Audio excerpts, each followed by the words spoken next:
Hi, welcome back.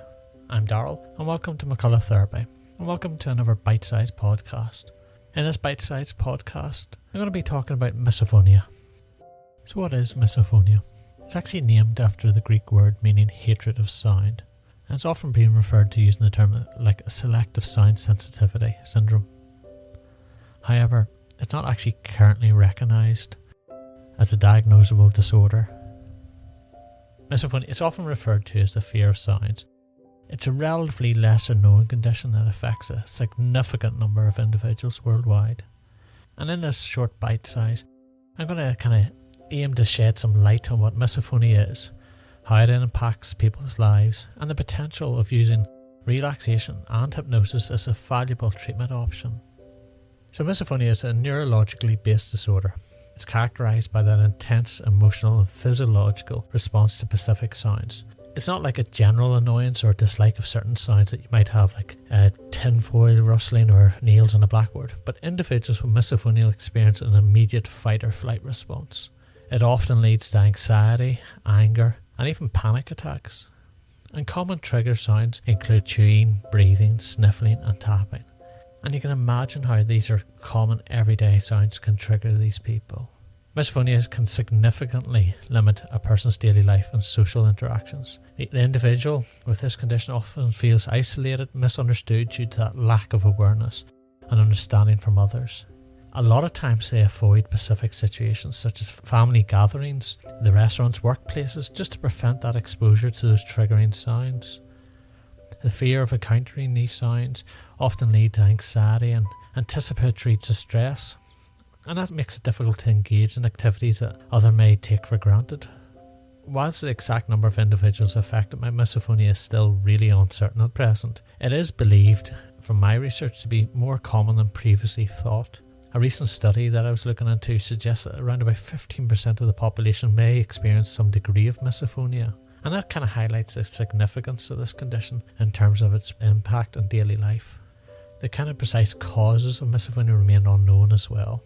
But again, from research, it indicates that some form of traumatic experience, either involving a harsh sound or maybe a loud sound, could contribute to its development. Additionally, there may be a genetic or even neurological factor that makes certain individuals more susceptible to the condition. We need to consider the individual nature of misophonia. What affects one person may not affect another. So from a therapy point of view, it has seen that hypnosis, it's almost emerged really as a promising treatment option for individuals with misophonia. It works with the power of suggestion. A trained hypnotist can guide that individual to reframe their perception of those sounds, develop new coping strategies, almost like diverting the mind away from those sounds. We're never going to get rid of it, but you can manage it. So through relaxation techniques, those suggestions, hypnosis aims to desensitize the individual to the trigger sounds, helping them to respond in a more calm and controlled manner. Hypnosis can help individuals with misophonia by also addressing the underlying emotional responses, conditioning associated with the trigger sounds. If we reprogram the subconscious mind, hypnosis it can assist in altering the neural pathways involved in the perception and interpretation of these sounds. And this process enables individuals to process sounds differently, reducing the intensity of their emotional and physiological reactions. It's similar to if you're a parent, for example, and your children are continuously calling your name over and over again, that ability to almost like tune out. And that's exactly what hypnotherapy is going to do. It's going to help you tune out those sounds. They're not going to go away, but you are going to manage them. And hypnosis offers that promising treatment avenue. It allows the individuals to reframe their perception of sound, develop healthier responses.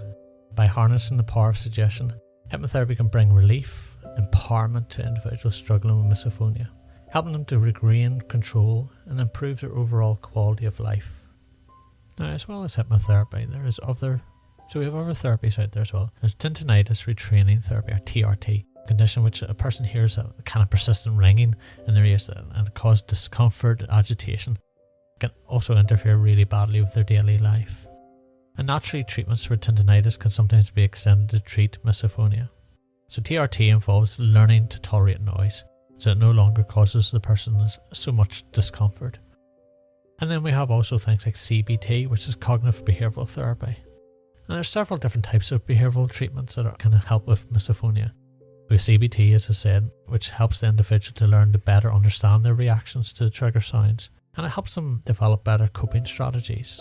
We also have what's called dialectical behavioural therapy, and it's learning to manage your emotions through techniques such as mindfulness, distress tolerances, or interpersonal effectiveness. And again, it helps with that emotional regulation.